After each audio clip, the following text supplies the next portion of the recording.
Good evening, everybody. Welcome to Quarter Blitz. And as you can tell, it's a two-man crew tonight. Rizzo's up north. He's having a little bit of weather issues. Raymond's down south. He's on a business trip. So tonight you get me and French. And luckily, this week it is the AFC and NFC South, which is my home conference, French's home division, not conference, but division. So, Frenchman, how are you doing tonight? How you doing? Pretty good. Finally get to talk about something me and you we know about. We don't have to see that Pittsburgh crap on the screen tonight. I hope Raymond caught that. Rizzo, well, I know he didn't catch it. We all remember think about Rizzo.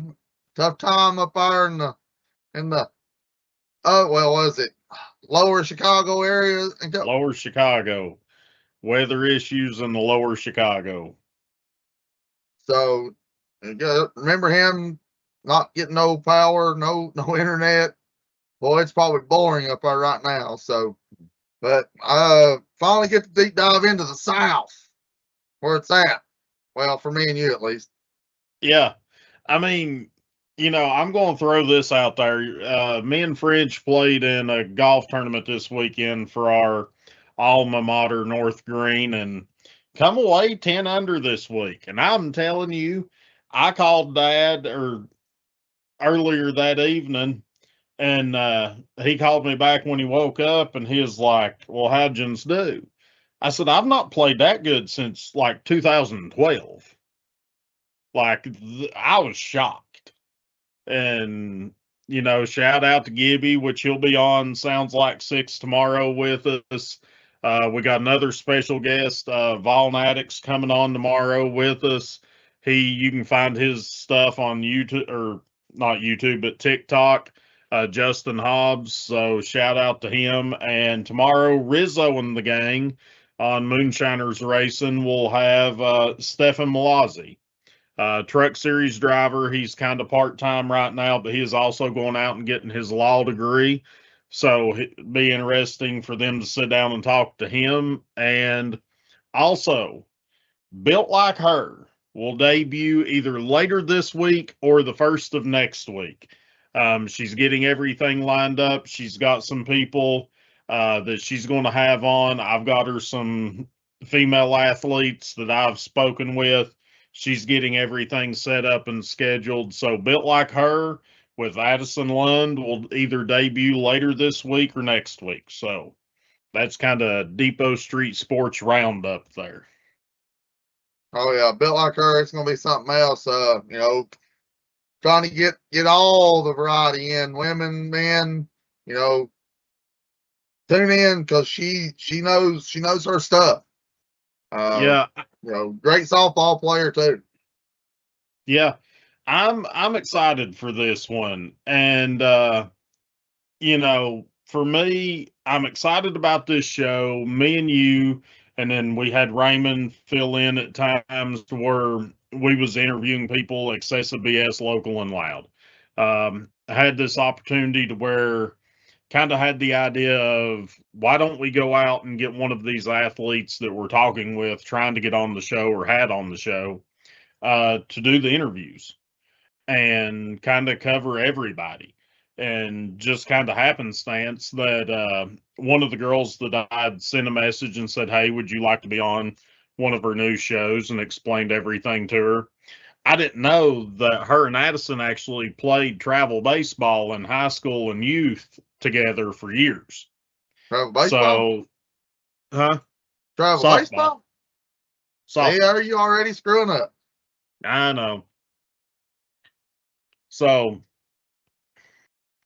I had a good one, but I had to tell you off the air for that one. Big news going on, but yeah, let's dive into it here.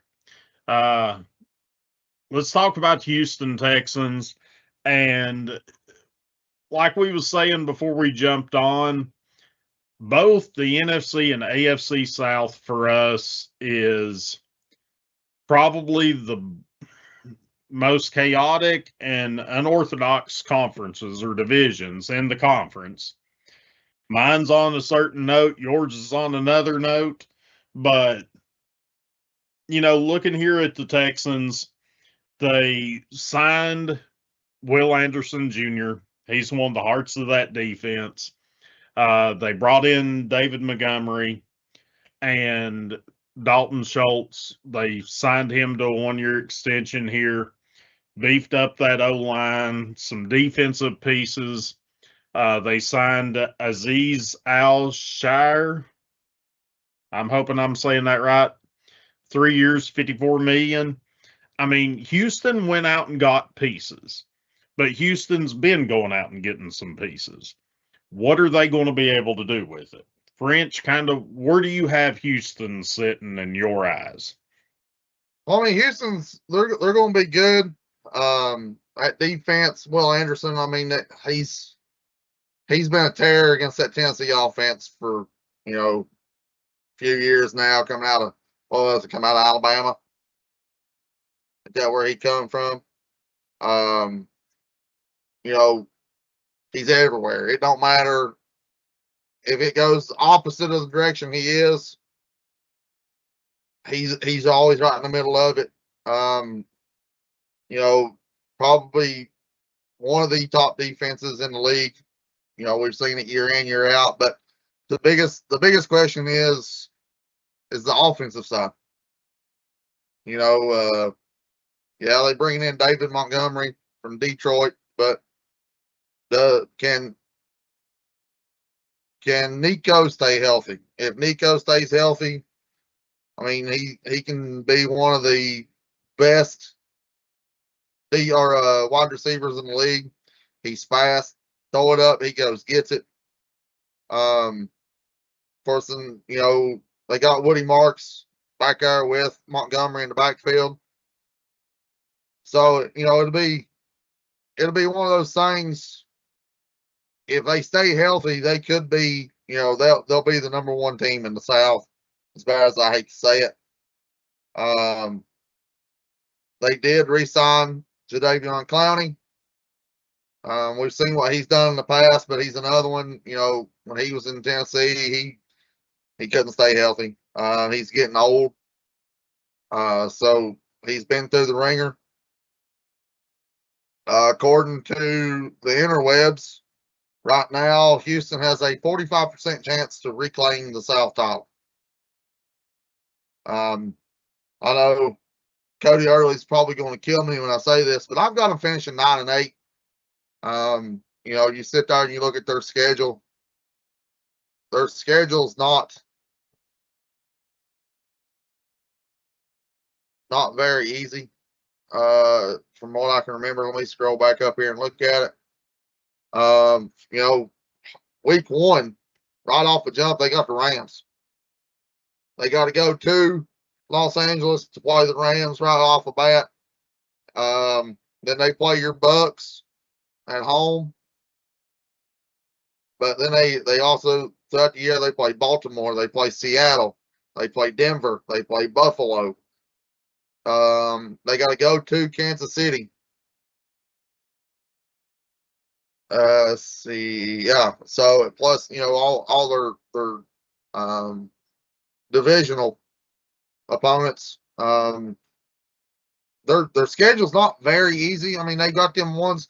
If they're healthy, they can compete with Seattle. They can compete with Kansas City. They can compete with Buffalo. But we'll have to see, health-wise how they are.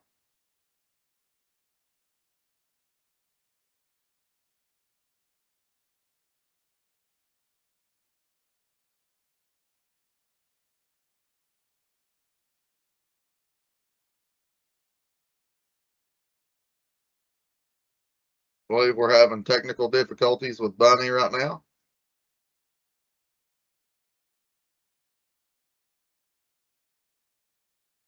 So yes, we're having a little technical difficulties again this week. Bunny's having connection errors. I see Cody's jumping in, saying best defense in the NFL. See if they stay healthy. So I mean, you look at this AFC South anyway. I mean, they beat up on each other. They'll they'll win one, they'll split one. It goes back and forth. You never know what's going to happen. So, like I said, 45% chance according to critics and all the analysts online saying that they'll reclaim the title for the AFC South.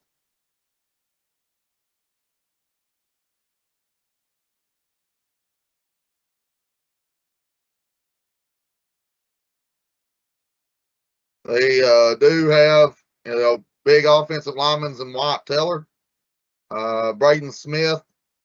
Well, they've added to the O-line this year. So, I mean, it's just going to make their offensive line a lot bigger and stronger.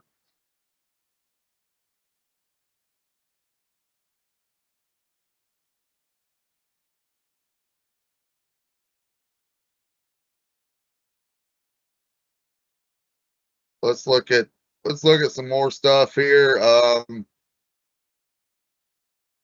Comes to Houston. CJ Stroud, another one that if he stays healthy, he could be really deadly with his arm. But he does have backup Davis Mills. Davis Mills come in last year, went 3-0 as a starter. Got wins against Jacksonville, picked up a big win against Buffalo. And of course, he got the win against Tennessee. They once again, I brought up the offensive line. They've revamped the interior. Keelan Rutledge, they signed him out of the first round this year. Signed 3-time Pro Bowler White Teller, an 8-year veteran Braden Smith from the Colts to play left tackle. We look at it, and they brought in David Montgomery, but the big question is, how do they run?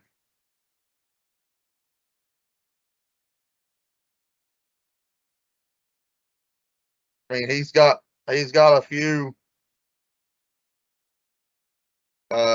years on him, but besides that, even The Athletic and the New York Times has got them predicted to go 9-8 with, according to this, the 7th overall toughest schedule going into the year.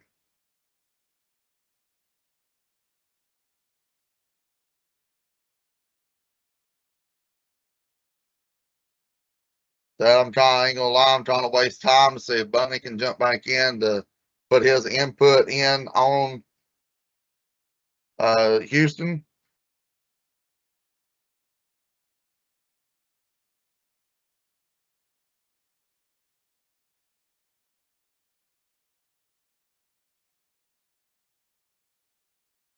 Better defense of the AFC if healthy, if they can stay healthy.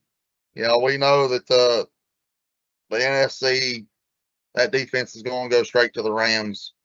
They're loading back up.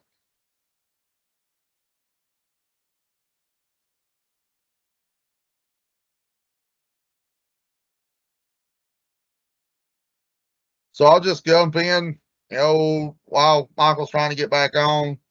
Up next be Indianapolis. So, biggest question with Indy is, does Daniel Jones come back and look as good at the start after this Achilles injury? I know that Achilles injury is something that you don't play around with. We saw multiple quarterbacks now go down with an Achilles injury. So we look at it this way, Jonathan Taylor in the backfield for Indianapolis, they're going to be that one that, they're going to put it on his shoulders. Could he have another big year this year? They're going to have to rely heavily on the run for Indianapolis.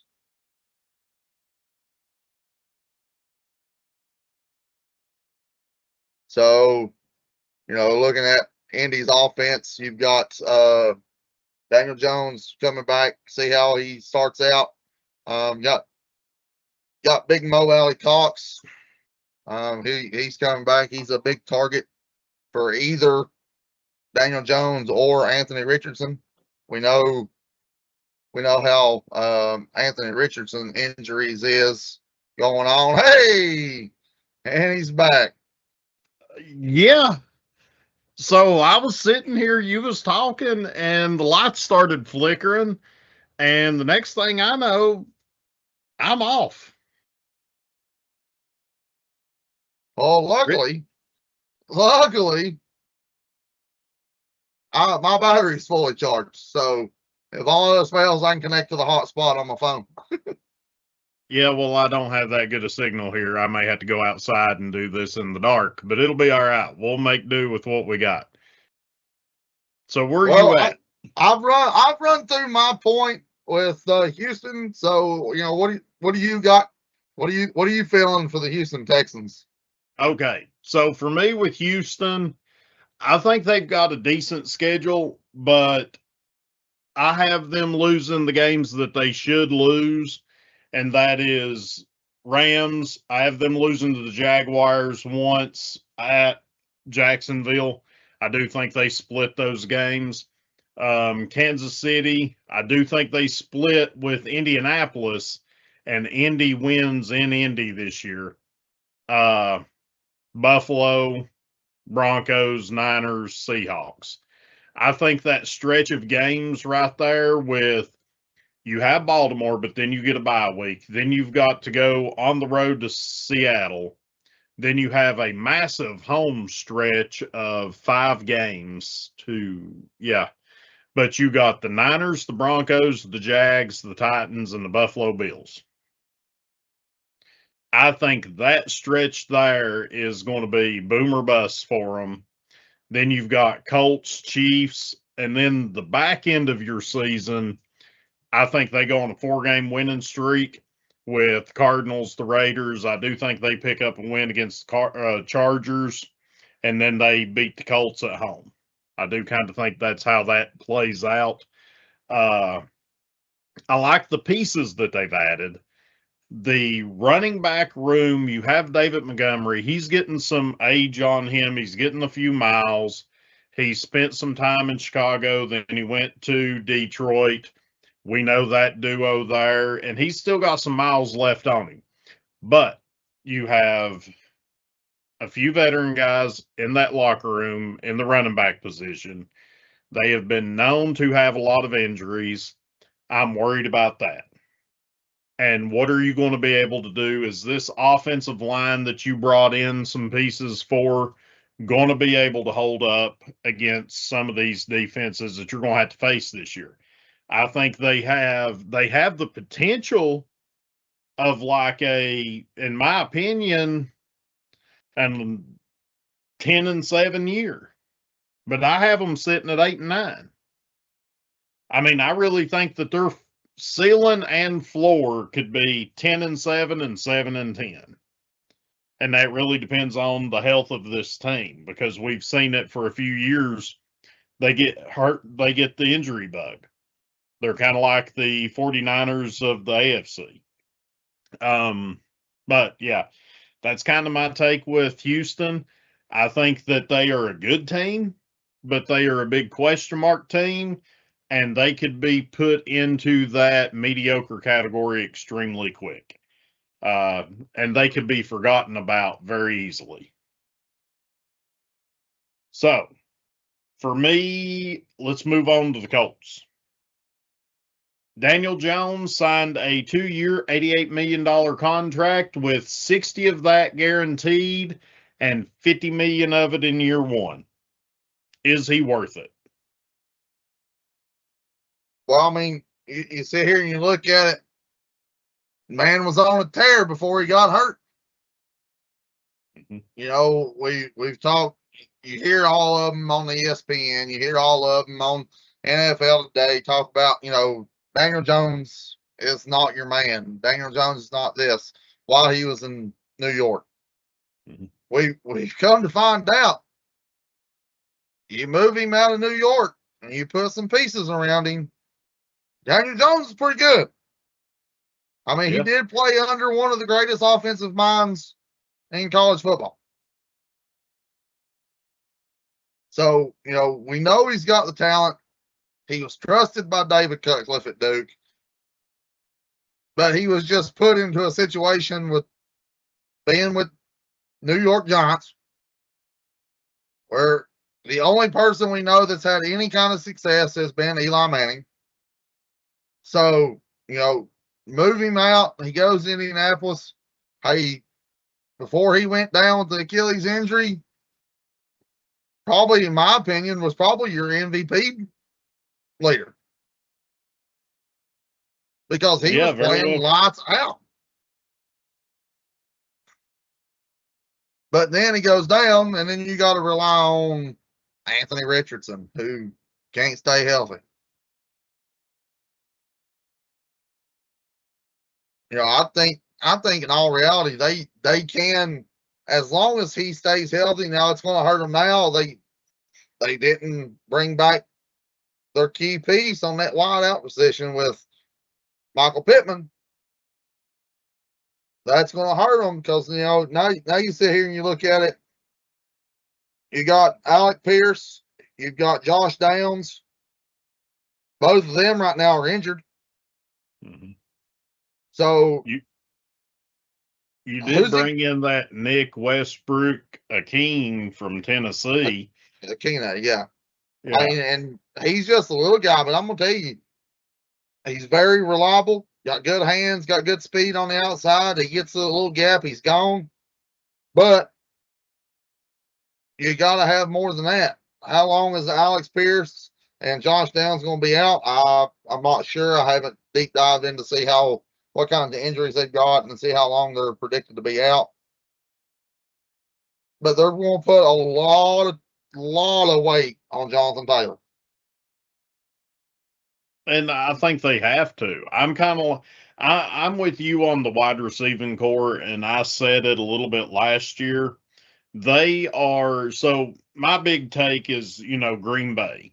Any of those wide receivers, you could put them anywhere. They're cookie cutter type of a receiver within themselves. Nobody's any better or any worse.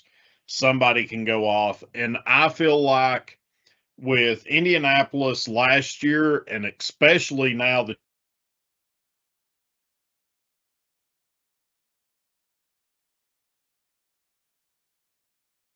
well, looks like Michael has lost internet again. So we'll keep looking at Indianapolis while Michael tries to get back on again. He might be going outside in the dark, try to get some signal. Being over there in the mountains and the Washburn area. You know, back to Jonathan Taylor. You know, we know he can carry a load, and we know that he can be one of the top backs in the league, but he ain't got much help around him. So that's one thing we got to be looking at for them. You know, they do have Tyler Warren still out on the wide or at tight end. So, you know, at least he does have a little help. Let's go back and look at Indianapolis's depth chart real quick while Michael's trying to get back on. We saw him out if Anthony Richardson goes down, you know, which we know it's probably going to happen. They do have backup Riley Leonard, spark plug.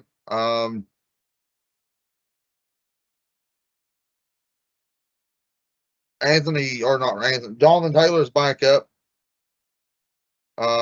Be rookie from Kentucky, Seth McGowan. We saw you know some glimpse in him last year in Kentucky. He's like a little bowling ball. Of course, you know you got Tyler Warren and Mo Alley Cox as tight ends. You know, Alex Pierce and Josh Downs being on the injured list right now. That leaves them with 8-year man Ashton Doolin. Last year he played in just a few games.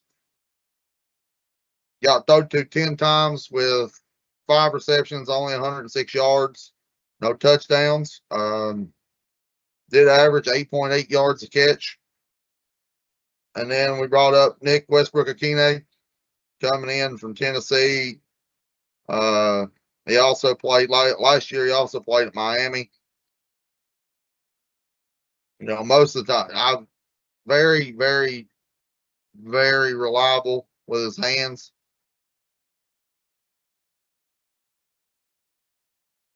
And then you look at the offensive line, they got Raymond, a 5th-year man out of Central Michigan. At right or left tackle, left guard, they got Quentin Nelson. That's a 9-year man out of Notre Dame. And here you got 3rd-year man out of Wisconsin and Tanner Boratelli. Right guard, Matt Goniclaves, 3rd-year man out of Pitt. And then at right tackle, 2nd-year man out of Iowa State, Jalen Travis. You know, Iowa State, they make them big, corn-fed offensive linemen. This kid is 6'8", 339 pounds. So offensive line's gonna look pretty good for him.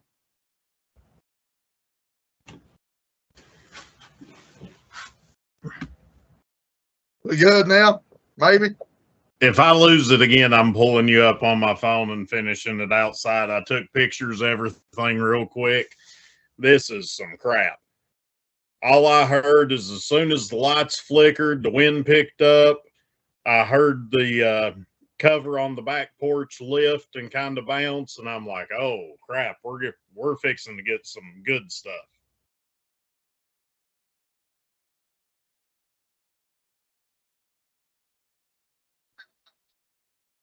Well, to make you feel any better, you're not the only one getting it. It's rolling in here too. So, guys, this may be a quick show tonight. We may have to keep it short.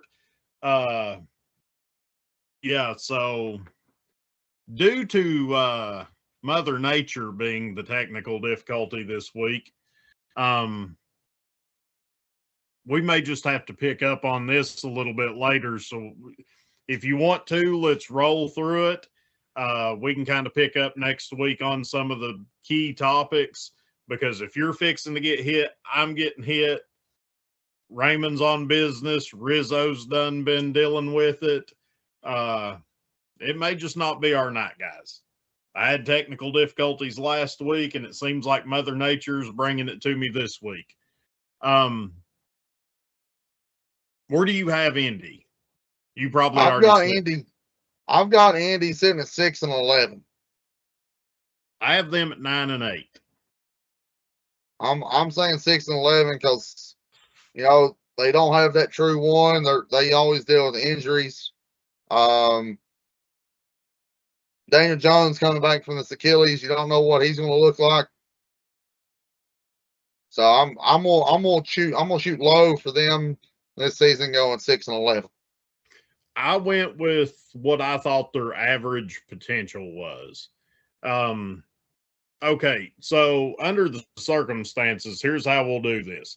We'll give a record for Jacksonville. French, you can run on the Titans here. I'll cover my Buccaneers. We'll talk about the other couple of teams, you know, what we think the record is. And we will pick up this next week. We'll just double down on the South. And what do we have left? West. Yeah. So we'll just double down, considering the weather's bad, and I may lose you once again. But I hate to do that to the people that's out there watching, but under the circumstances, it's just crap. Where do you have Jacksonville? I got Jacksonville finishing 4-13. You know, they got Trevor Lawrence coming back. You know, he finished the year out real good. But they have announced that Travis Hunter will be full-time in the secondary on the defensive side of the football. I don't mind that. I really don't. And for them, that's probably a better decision as a football team. I've got them sitting at 9-8. I have all three of these teams right there together.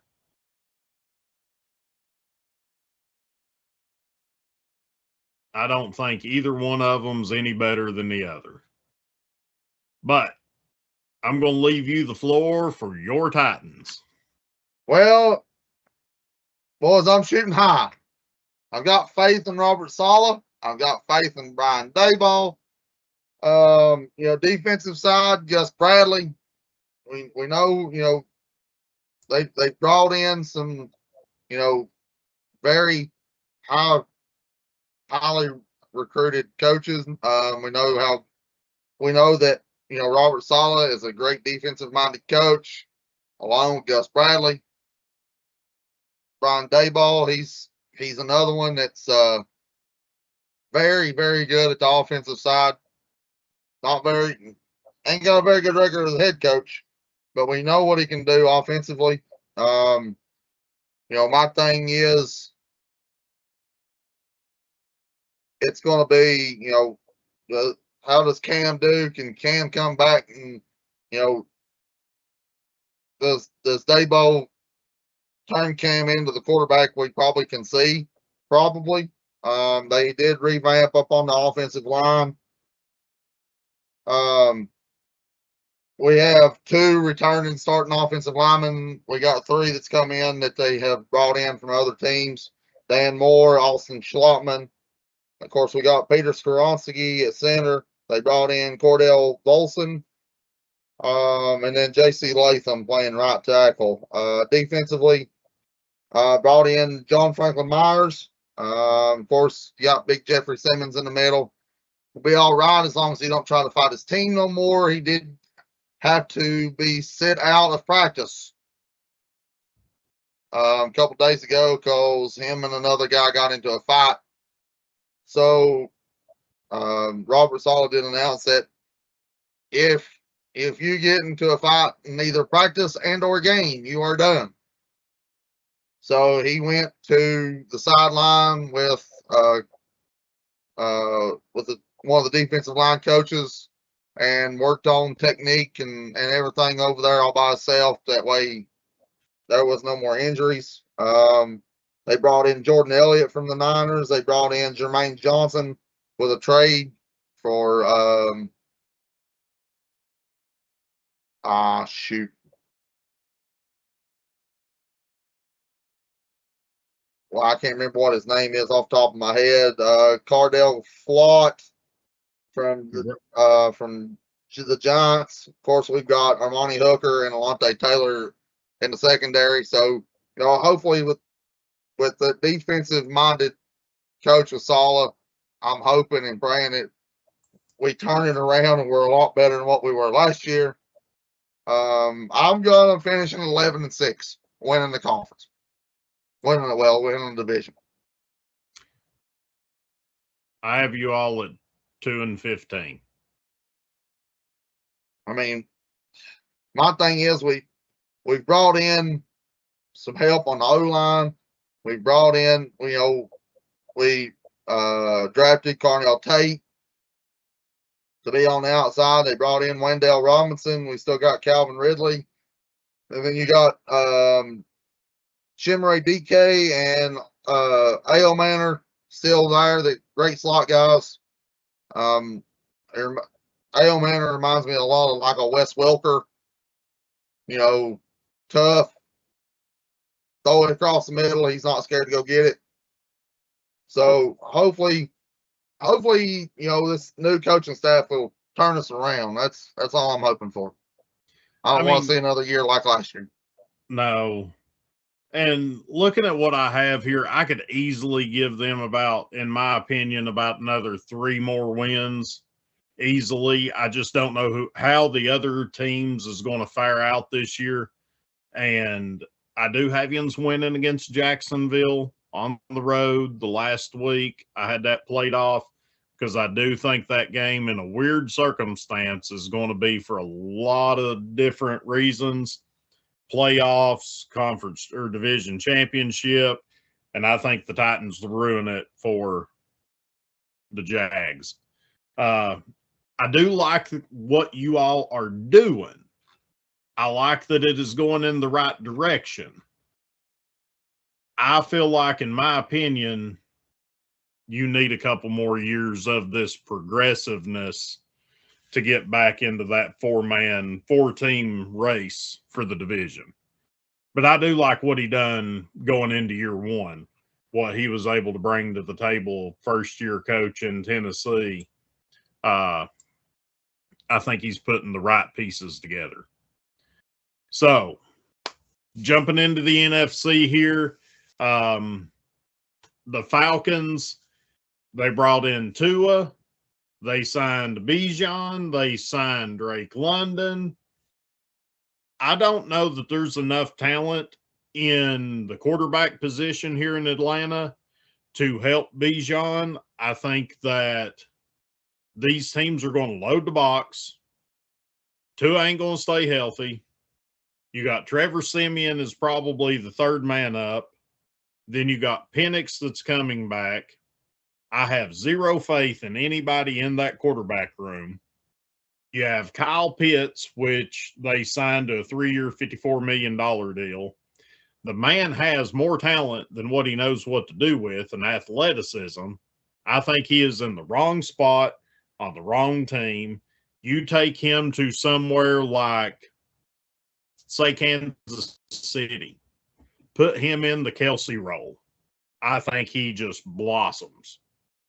But No, for me, you put him anywhere that's got a good quarterback. He blossoms. I mean, imagine what he could do in Buffalo. Yeah, Buffalo's another team that uses a tight end really well. Throwing out the name here, Pittsburgh used to use a tight end very well. But I'm not going to consider Arizona using the tight end very well because that's really the only piece that you have that's getting any production. Yeah. So I'm taking them off the table. But no, I had really big high hopes for Pitts that got stuck on an Atlanta team that's not that good. And I have them sitting at 4-13 this year. Well, I've got them finishing a little bit better than that. I've got them finishing at 7-10. I think Matty Ice is going to. He's come in. He's going to try to turn it around, get it back to where the Atlanta Falcons were. We know they got the potential with Bijan and Kyle Pitts, and Michael Penix Jr. He's another one. If he can stay healthy, could be really good. But I don't know about the whole Tua situation. No. Why would anybody want to sign Tua knowing, hey, one wrong hit and he might turn your season, into a, I don't know, a shit show, just for say. Because you look at it, he's 1 or 2 concussions away from being done. Depending on the severity of it. I think they need to have the same conversation with him as they had with Troy Aikman back in the day. Like, you got to be done. Yeah. And Tua's concussions has not been normal concussions. They have been very scary, almost catastrophic, just cringing, like, let's hope everything's there tomorrow. I mean, they were bad. Yeah. But, I mean, I see where you're going, but if you look at me right now and said, hey, we may see Matt Ryan as starting quarterback for the Falcons by the end of the year, I wouldn't be shocked. That may Me be the neither. only option. Me either. So, moving on to the team that won this division last year in the Carolina Panthers. I'll be honest, they went out and signed Kenny Pickett, Will Greer. I'm so glad he's gone from Tampa. John Mechie III. This is a guy that come out of college, and I had extremely big hopes for this guy. He got injured. It was injury. He wasn't sickness, was he? Did he get injured before he hit the pros, or did he get an illness? Who? Mechie. He's the one that had the illness at Houston. Yeah. That was sidelined for about a year or two. Yeah. Because he come out of Alabama. But yeah, no, Mechie, I had high hopes for him. But with what Carolina's been able to do with some of the veteran, old, under the table wide receivers in the last couple of years,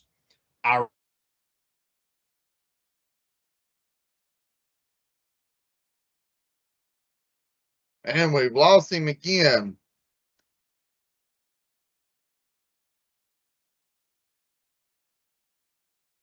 So we'll see what happens here with Michael. Going back on that, Mechie can be one of the standouts. Going back to the quarterback, they've just got all kinds of quarterback. They drafted Haynes King. Speaking of Haynes King, y'all missed the Hall of Fame game the other night. Took Carolina down the field, scored the winning touchdown with triple zeros on the board. Of course, they got Chuba in the backfield. They got third-year man Jonathan Brooks out of Texas in the backfield with Chuba, along with Trevor. Still got Trevor Etienne. Tommy Tremble at tight end, 6-year man out of Notre Dame.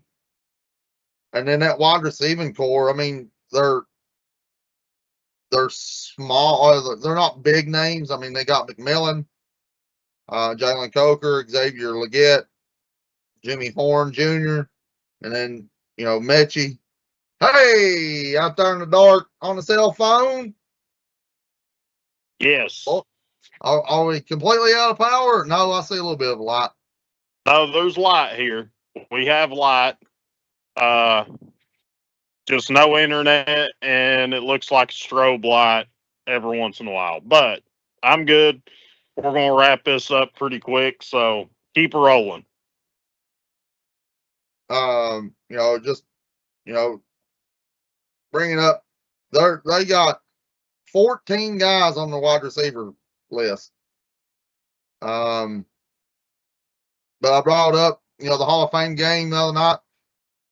If they missed it, Haynes King scoring the winning touchdown with triple zeros on the board. Now he is on the injury list. So hopefully it's nothing serious.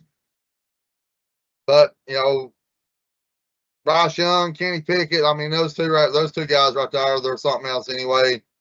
But brought up the running back with Chuba, Jonathan Brooks, and Trevor Etienne. They got 3 really good, not your standout running backs, but guys that's going to get you hard-earned yards and open up the receiving game, the passing game, because they can make something happen on the ground. Yeah, no. I think with the 3 guys that they have at running back, that they will piece a good running game together.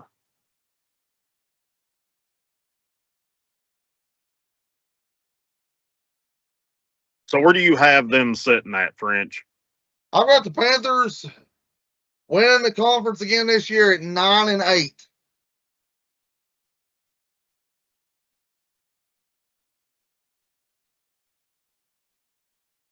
Well, winning division. Sorry, it's hard for me to change from college to pros to everything I understand. else. I believe so if I'm not mistaken, I'm sitting outside so I can record this. You can probably hear the wind over the intercom or the microphone.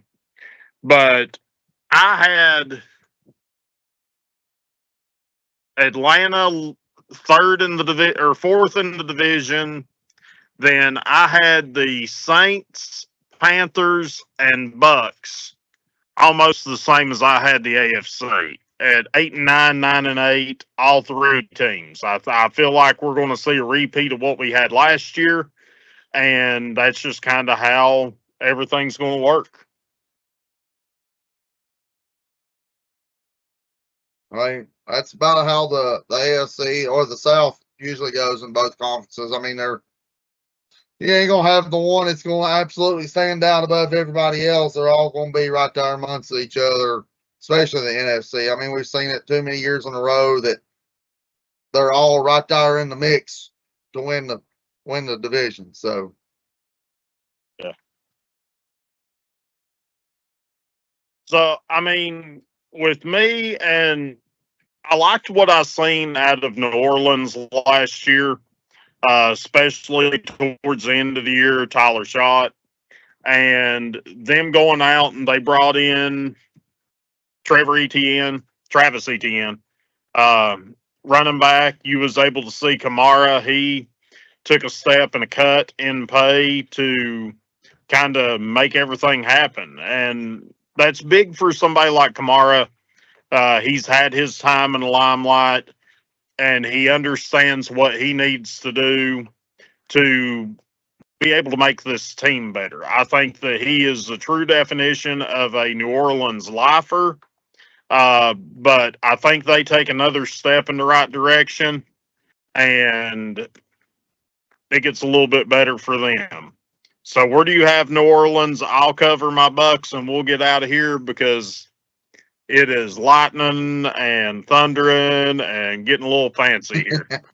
I've got them sitting at 4-13.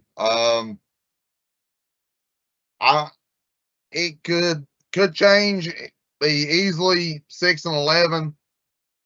They got a couple there that I think that they could probably pull out.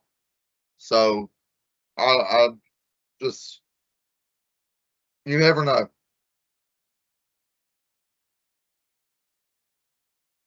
Yeah. So with my Bucks, we got rid of Evans. We didn't go out and get what I think is probably a key piece to replace Evans with. I feel like we should be moving on from Todd Bowles.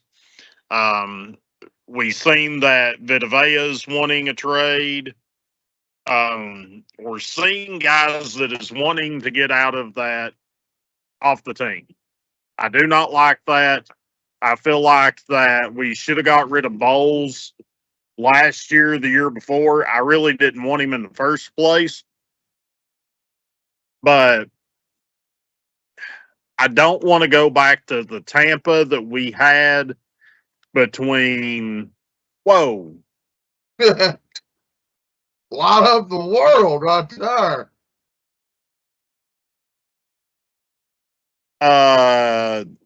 The two Super Bowl wins. So that's my take on Tampa. French, I'll turn it over to you real quick. And guys, again, I'm sorry for Mother Nature calling. Yeah, just kind of excited to see what Emeka Egbuka does in year 2. Hopefully he stays healthy all year because we know, well, him and Godwin both, they got to stay healthy. Hopefully Bucky Irvin's back to full health.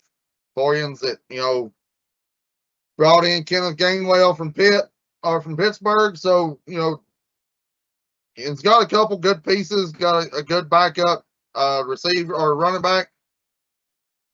And, you know, I seen Vita Vea, or what is it? Vita Vea. Vita Vea is on the injured reserve right now. So, hopefully by the time the start of the season, you know, he's back to full health. I've got them right there. It's going to come down between them and the Panthers. But I've got them sitting at 8-9. Yeah, no, I agree with you. I really think it's a 3-team race once again this year between them, the Saints, and Carolina. I don't think the Falcons have anything for them. But yeah, guys, we will deep dive into this hopefully next week. Sorry for the chaotic show. French, as always, you've done an amazing job. And yeah, I'm going back in the house. This is Quarter Blitz presented by Depot Street Sports.